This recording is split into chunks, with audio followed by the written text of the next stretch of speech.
Hello സുഹൃത്തുക്കളെ, നിങ്ങൾക്കെല്ലാവർക്കും എൻ്റെ യൂട്യൂബ് ചാനലിലേക്ക് സ്വാഗതം.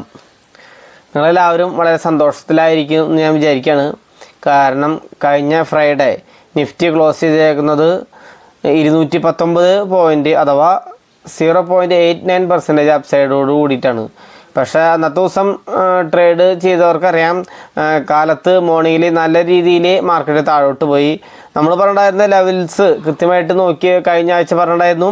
24,300 സപ്പോർട്ട് എന്ന് പറഞ്ഞിട്ടുണ്ടായിരുന്നു. 24,300 സപ്പോർട്ട് പൊട്ടി ഉടനെ തന്നെ അതിശക്തമായ ഫോള് 24,180 വരെ ഓൾമോസ്റ്റ് പോയി.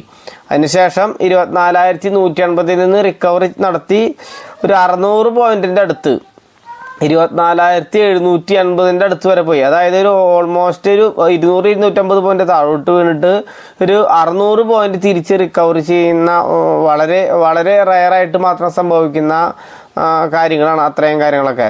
ഈ 600 പോയിൻ്റ് ഒന്നും നിഫ്റ്റി നോർമൽ കേസിൽ മുകളിലേക്ക് കയറി പോകാറില്ല. 600 പോയിൻ്റ് കയറിപ്പോയി എന്ന് മാത്രമല്ല, തുടക്കത്തിൽ 250 പോയിൻ്റ് ഫോൾ ചെയ്തതിന് ശേഷമാണ് ഒരു 600 പോയിൻ്റ് മുകളിലേക്ക് പോയത്. അപ്പോൾ നല്ല രീതിയിൽ ഇൻസ്റ്റിറ്റ്യൂഷൻസ് തമ്മിൽ പിടിവലി നടക്കുന്നുണ്ടെന്ന് നമുക്ക് മനസ്സിലാവും. അതിൻ്റെ ഇടയിൽ ട്രേഡ് ചെയ്യാനിരിക്കുന്ന നമ്മുടെ പോലെ ചെറുകിട റീറ്റെയിലേഴ്സ് ശ്രദ്ധിച്ചില്ലെങ്കിൽ നല്ല ഭാരിച്ച ലോസ് നമുക്ക് വരുത്തി വെക്കേണ്ടതായിട്ട് വരും. ഓക്കെ, എന്തായാലും കുഴപ്പമില്ല. ട്രേഡ് ചെയ്യുന്നവരൊക്കെ വളരെ ശ്രദ്ധിച്ച് ട്രേഡ് ചെയ്യണം എന്ന് മാത്രം പറയാനുള്ളൂ. പേഴ്സണലായിട്ട് പറയുകയാണെങ്കിൽ കഴിഞ്ഞ ആഴ്ച ഞാൻ ട്രേഡ് ചെയ്തിട്ടുണ്ട്. നമുക്ക് പ്രോഫിറ്റിൽ തന്നെ നമ്മുടെ കഴിഞ്ഞ വീക്ക് അവസാനിച്ചിട്ടുണ്ട്.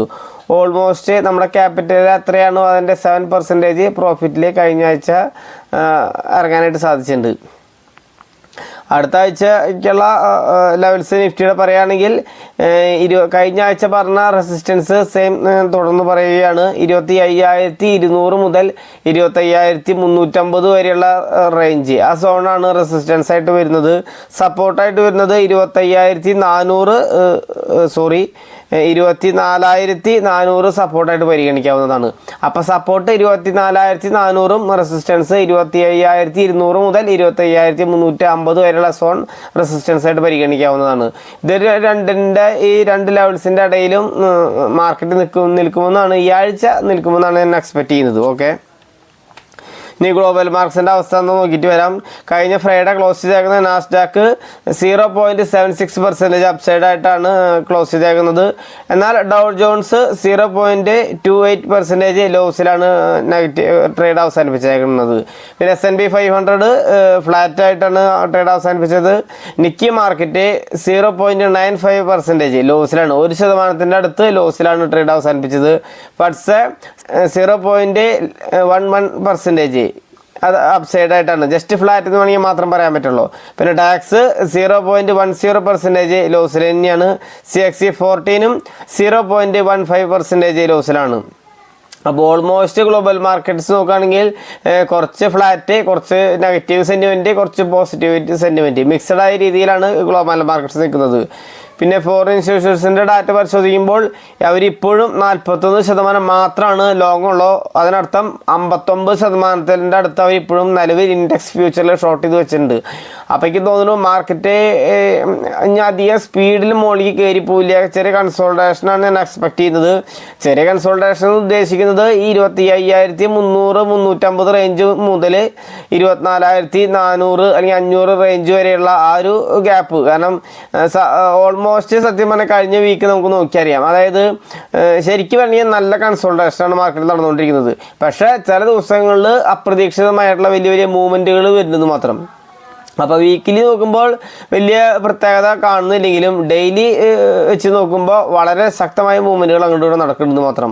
തത്വത്തിൽ മാർക്കറ്റ് കൺസോൾട്ടേഷൻ മോഡിലാണെന്ന് തന്നെയാണ് എനിക്ക് റീഡ് ചെയ്തെടുക്കാനായിട്ട് സാധിക്കുന്നത്. ഓക്കെ, അപ്പോൾ അടുത്ത ആഴ്ച ലെവൽസ് പറഞ്ഞു കഴിഞ്ഞു. നമുക്ക് ആർക്കെങ്കിലും നമ്മൾ 3 കാര്യങ്ങളാണ് പ്രൊവൈഡ് ചെയ്തിട്ടുള്ളത്. ഒന്ന്, ഗോൾഡൻ പിക്ക് എന്ന് പറഞ്ഞ സ്റ്റോക്ക് ഇൻട്രൊഡ്യൂസ് ചെയ്തിട്ടുണ്ട്.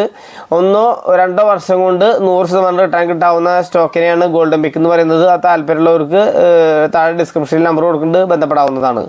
പിന്നെ ഒരു 3 അല്ലെങ്കിൽ 4 മാസം കൊണ്ട് ദിവാലി പിക്കായിട്ട് ഒരു 37% പ്രോഫിറ്റ് കിട്ടാവുന്ന ഒരു സ്റ്റോക്ക് നമ്മൾ പിക്ക് ചെയ്തിട്ടുണ്ട്. ആ സ്റ്റോക്കും നേരത്തെ പറഞ്ഞ ഗോൾഡൻ പീക്കും രണ്ടും പ്രോഫിറ്റിലാണ് റൺ ചെയ്തുകൊണ്ടിരിക്കുന്നത്.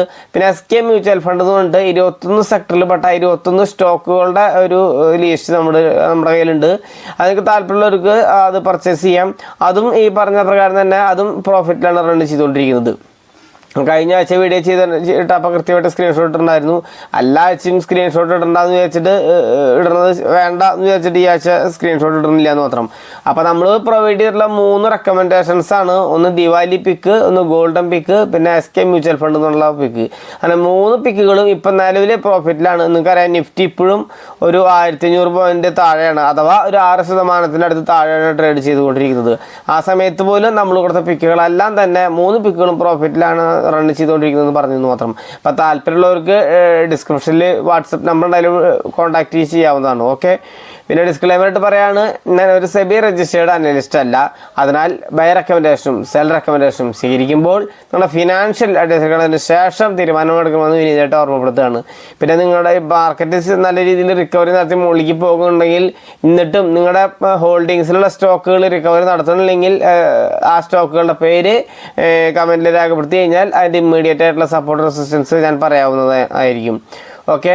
ഇത്ര നേരം വീഡിയോ കണ്ടുകൊണ്ടിരുന്ന നിങ്ങൾക്ക് എല്ലാവർക്കും നന്ദി, നമസ്കാരം.